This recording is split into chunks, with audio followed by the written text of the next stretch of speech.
right, everybody, welcome back here to the channel. Don't forget to hit like and subscribe because we've got new content on the channel every Sunday. But of course, this week is our next episode of 1,000 Words or Less, a show where writers come on, share their work. The only catch is it has to be 1,000 words or less.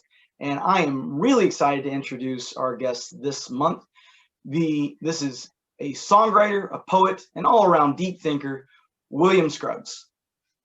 Now, William, how are you doing tonight? Doing pretty well. How are you? Doing well. Now, full disclosure to the audience, William and I've known each other for a few years now. We both attended the same school at different times, but that put us in Macon Macon, Georgia at the same time. And we have stayed friends ever since, even though he is now in Boston, Massachusetts. But other than the fact that you live in Boston, William, you want to tell the folks a little bit about yourself? Sure. So I grew up in Alabama, around Birmingham. Moved to Macon almost 9 years ago now. And Brice was one of the first folks I met. He was sitting out on my brother-in-law's porch in Massey. It was a good time. Went to Mercer, lived in Macon, and worked there for a few years afterwards. And about a year and a half ago, my wife and I moved up to Massachusetts, and I'm a student at Harvard Divinity School, studying religion, I suppose. And I write songs from time to time, write poems, and I guess write other kinds of things, from devotions and sermons and everything in between. So I'm excited to talk a little bit about writing today. Well, we're excited to have you. And the first 3 episodes of the show, we've really gotten to talk with people doing prose and poetry. So I'm really excited to have you on here because what William is going to be sharing with us today is a couple songs, actually. And William, what do we need to know about these 2 songs that you're going to perform before I let you go? Yeah, so I'll play 2 songs. One is maybe not autobiographical, but it certainly comes out of my adolescence, maybe, and a sense of angst around Birmingham. And there, I think in one sense it's trying to convey an emotion, as like a feeling, and there are allusions, we can talk about, or references that Brice, you might be interested in, or might think that other people might be interested in. But I think at a certain level, it's about an emotional feeling. And the next song, Mary, is maybe narrative, perhaps. And I started writing it real soon after we moved to Somerville. And there are all these, it's like historically a pretty Catholic neighborhood. My sense is that there is a very high population of Portuguese immigrants earlier in its formation, and so there are all these little like statuettes of Mary in folks' front yards, and within that, among those, there are places where the bathtub or the half shell in which Mary has stood is now empty, from folks moving or rent prices getting too high, or whatnot. But there are all these places where Mary once was and is no more. And so I was just thinking about that for a while and had it in my head for, I finished the song in April, and I started thinking about this in maybe September the year before, or August. So I'd been kind of rattling around in there. Yeah. Here, so. Yeah, well, the creative process, usually there's a lot of percolating that happens before things even start, and then, of course, before they even finish.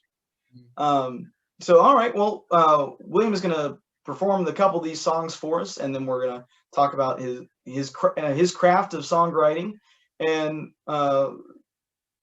some of the imagery and other influence on him after he's done. So, William, go ahead and take it away. I'll start this first one. It's called "In Time Will Be Ghosts," and I'll see how it goes.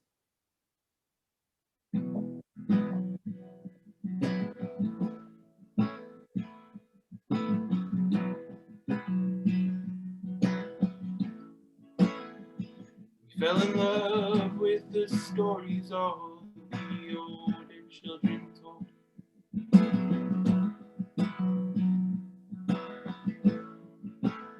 And the mountains are littered with what's left of our ghosts.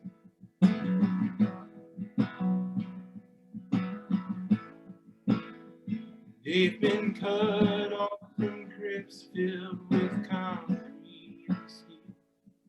We got drunk and made love, and we learned how to feel alive.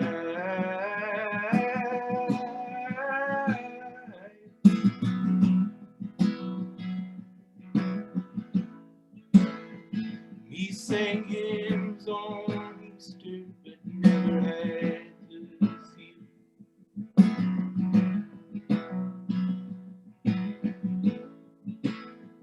Like the voice by the flagpoles and the words that wouldn't heal.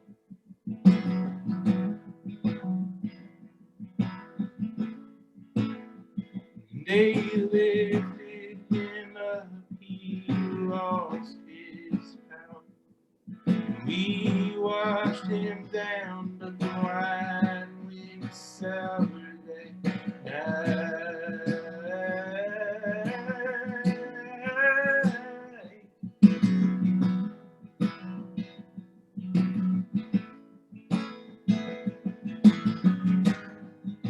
And all those pictures hide the cracks from view.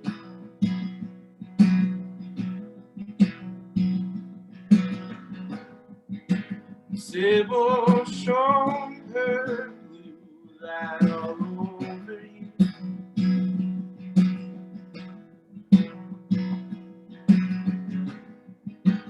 Vulcan looked real proud, but he turned his head.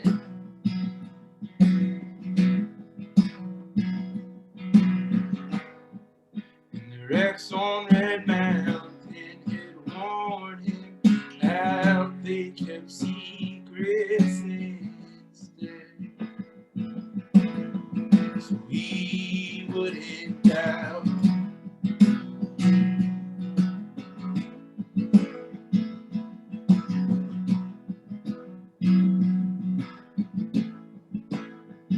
The book on God's tables opened up to the page.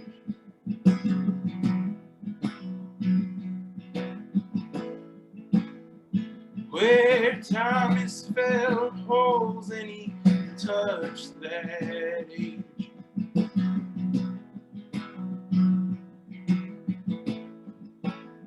And I've dreamed of living in the empty place, putting rings on your fingers and earning your grace in time.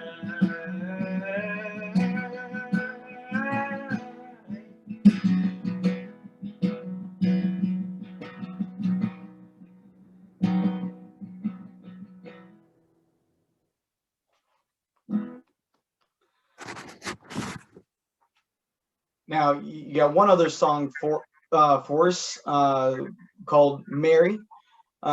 You want to go ahead and perform that? We'll then talk about both the content and the process. We'll do that. Okay.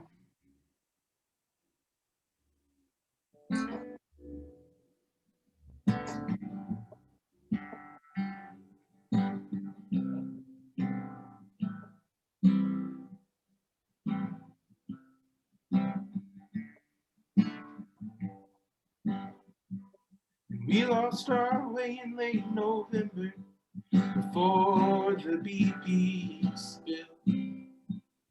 And I still believe that medicine could soothe the Savior's will. And he worked hard all year up 61 and sent back money for our son. When he made up songs on the telephone, we tried to hum along. But oh, Mary, when you left the half shell. They packed up the whole town and emptied the pool.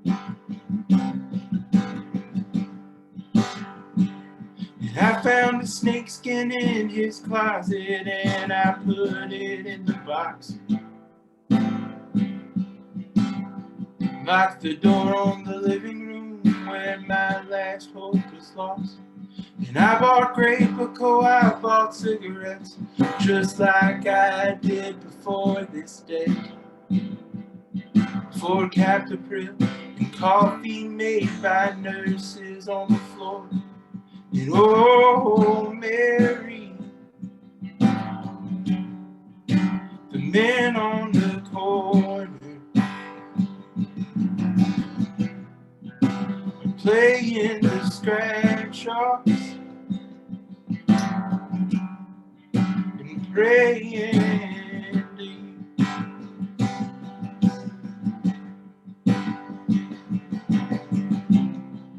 I took his toys down to the church, and I heard through the back door that if blood can be turned to wine, well, his body, it could be more. And oh, Mary,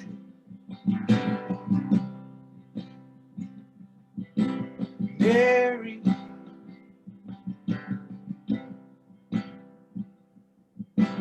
Mary.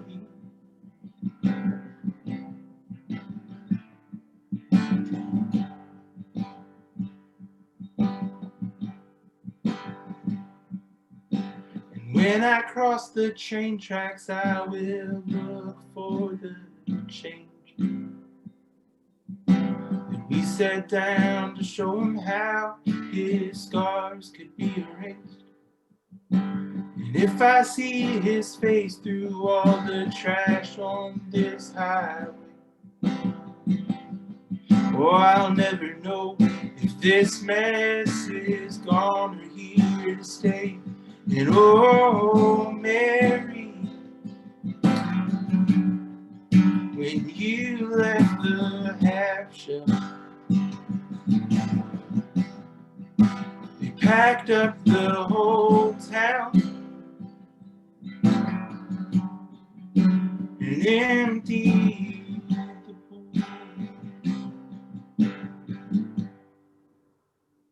All right. Well, those were fantastic. Really were. Now, one of the things that we're going to talk about process in a second, but one of the things I want to start asking about is you and I are both products of the Bible Belt. We're from different states, but we both have that larger region in common. In reading through this song, as well as the other songs that we were looking at to do for the show, you have a very interesting mix of very religious mix with imagery mixed with very modern imagery. And I was wondering if you could talk a little bit about, what your purpose is when you do that mixture, and how much is it natural and how much is it kind of a natural product of your imagination, and how much of it is very conscious. Yeah, I mean, I think it's natural. And I don't know if I'd say it's not quite natural product of imagination so much as a natural product of place. Mm-hmm. Your reference, the Bible Belt. It is, of course, I suppose, something that I choose to do or choose to leave there. Mm-hmm. And may choose to attend to as well.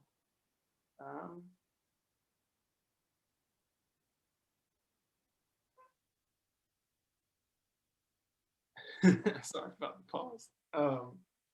We can edit that out. I'll wait 5 minutes. Not 5 minutes. No, we're not in and out. This one we're deep into it. Go ahead. deep keep into it. just Oh, muddling on is fine. This is, well, not live television, but yeah, um, sure, sure. but Um, now keep muddling through the answer. It's fine, if you need to. no, yeah, But like but the image in Mary of Mary and Hampshire, I read it and was very curious about a lot of it. But you gave an interesting backstory, particularly to the image of Mary in that, um, which is interesting. To bring up, it's a product of place because you really combine your two places there in that song, your Bible Belt influences. But tell us about what you were talking about with Mary in the half shell. yeah. Well, I mean, this is always scary. I'd be curious what you hear in it, and then I might say something. So if that's fair, you don't have to answer that though. Oh, well, I didn't know what Mary and I was thinking oysters, half shell of oysters. What I was thinking of somehow, and you know, oysters being common in the Mediterranean. Thought it was just simply a combination of or kind of a further reference back to a biblical area. But you, in our conversations before the show, you disabused me of those notions, which is a fun part of reading and literature. You have your own ideas, and then you get a new bit of information. It can change your interpretation. Yeah, I mean, this is very much a song that feels really between place to me. Hmm. That like there's a lot of things that I would not have. This song, a lot of the images are just are things I see, right? Like things I would see going to and from places. Hmm. Brought them in, um, but I couldn't really make it. I couldn't write a narrative here, like, and I don't know New England well enough to have a sense of like who lives where, or to like get a sense of movement in that sense. Like I can notice things and be curious about them. But I think it does take place in the U.S. South. If I was forced to say something about it, so I think that's a proper sort of proper sort of a proper reading, to Hmm. the Bible Belt influence in it. But for our listeners or viewers who don't know, who are making the same mistake I made about Mary and Half Shell, you talked about before the show being statues of Mary that you see all over. You've seen a lot in your neighborhood up there. Yeah. Uh, and and this is can you explain then the imagery of what you actually saw for our viewers? In like in Somerville, you mean? Yeah. Hmm. Yeah. I mean, so there are all these little statues of Mary in people's front yard, um, which are in either bathtubs if they're like properly homemade, or in these like half shells if they're produced in a factory. Um, and then around among those are places where the shell is empty or the bathtub is empty. And the reason for that, as far as I can tell, has to do with movement out of the neighborhood among the folks who've been here for a while. For reasons I don't fully know yet, because I'm very new to this place. It also happens that the Gulf Coast is like a pretty Catholic place. Certainly places like Mobile and other spots on the Gulf Coast, and I think there's some sense of that as well. Thinking about the Gulf Coast and what's happened there. So it's always interesting how you can go half, in this case, literally the other side of the country, and yet there are things that call back to home. Right.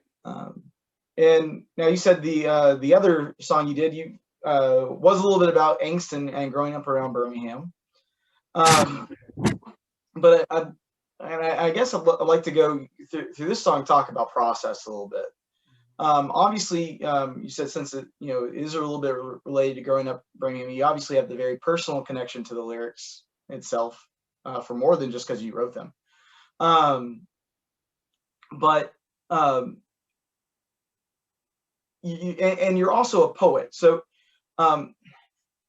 in how, as you took these emotions from that time in your life, how much did the process of writing that song differ from then, say, how if you were writing a poem about that time period? Yeah. I mean, I think for me, the main difference between writing a song and writing a poem per se is that like you have space that words have to fit into, Mm-hmm. and they have to kind of move in a particular way. Um, and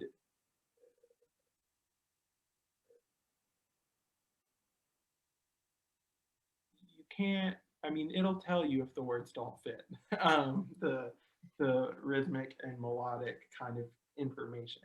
Mm-hmm. Uh, and I think the other piece of that is that there's a certain joy to like just sitting down and playing some chords and Mm-hmm. in a while, and then you start humming something, and then you have a little bit, and so there's a kind of songs can like slowly build in a way Mm-hmm. that poems don't build for me.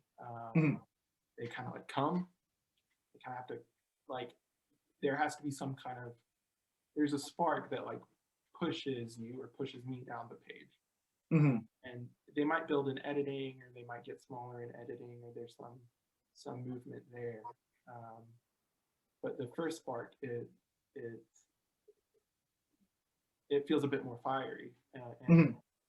and songs they feel a bit calmer, like they just grow a bit more calming, I suppose.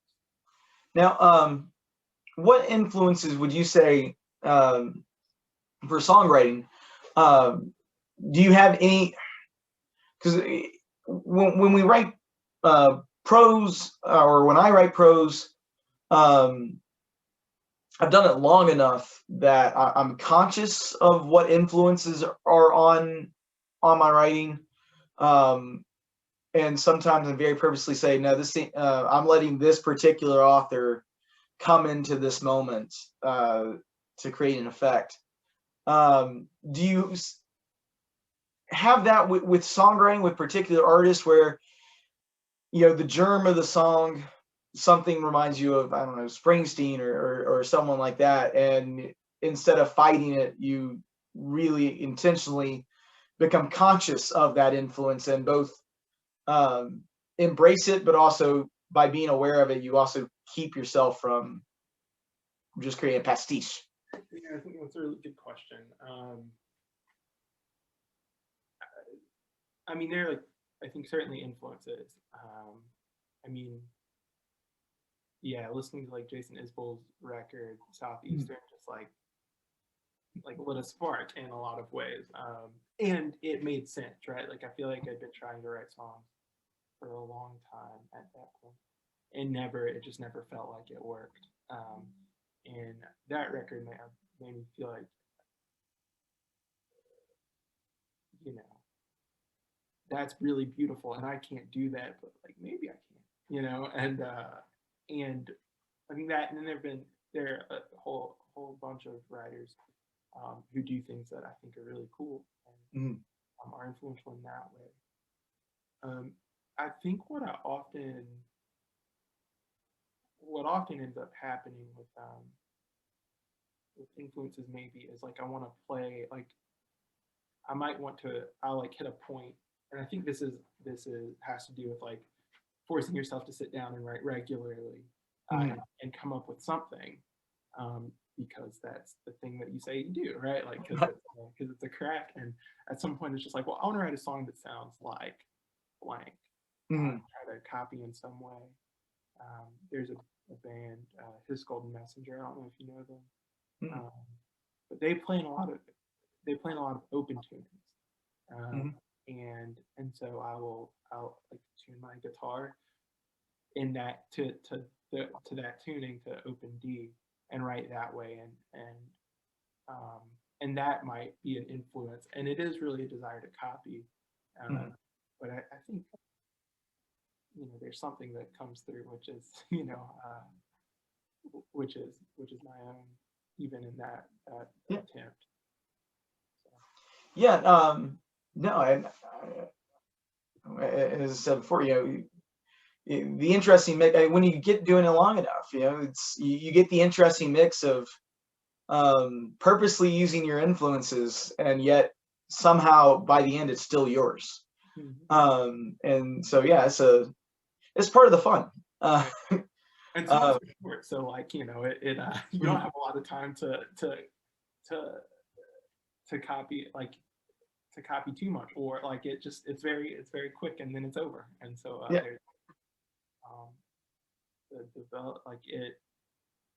the development of them feels different than prose, especially to me, because the constraints of meter, the constraints of rhythm and of melody are so shape the language so much. They like, that line does not fit. That line does not fit, and you just kind of tinker with it until it fits. So. Yeah, it's my attempts at poetry, which I think is the weaker part of my game, or at least what I got some narrative poems I think are good, but yeah, that whole I usually use free verse because I have no natural sense of rhythm, so I'm envious of you for being able to write songs. But even without that, there's still that sense of this line doesn't work. So even when you don't have a technical rhythm or rhyme going, poetry does. I like how you said it. Poetry will let you know. Poetry, or in your case, songwriting, will let you know when it doesn't fit. Right. So, well, William, I think we're getting close to being out of time here on the show, or at the very least, we're maybe in danger of going too long. But where can they find your musical work or that you got going on out there? Yeah, well, that's kind of in the air in some ways.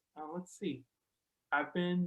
There's a lot of songs right now on Instagram, so if you want to find me on Instagram, you can listen to me playing. I've been writing at this point, although I don't know if this will continue to the moment that this airs, but at this moment in early March, I've been putting something up every week. I have a poem coming out in the Flyfish Journal, and I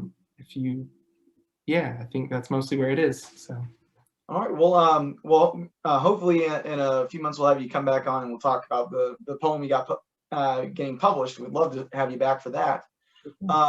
And whatever link, so to my loyal viewers out there, whatever link William gives me to go listen to more of his wonderful songs, that will be in the description underneath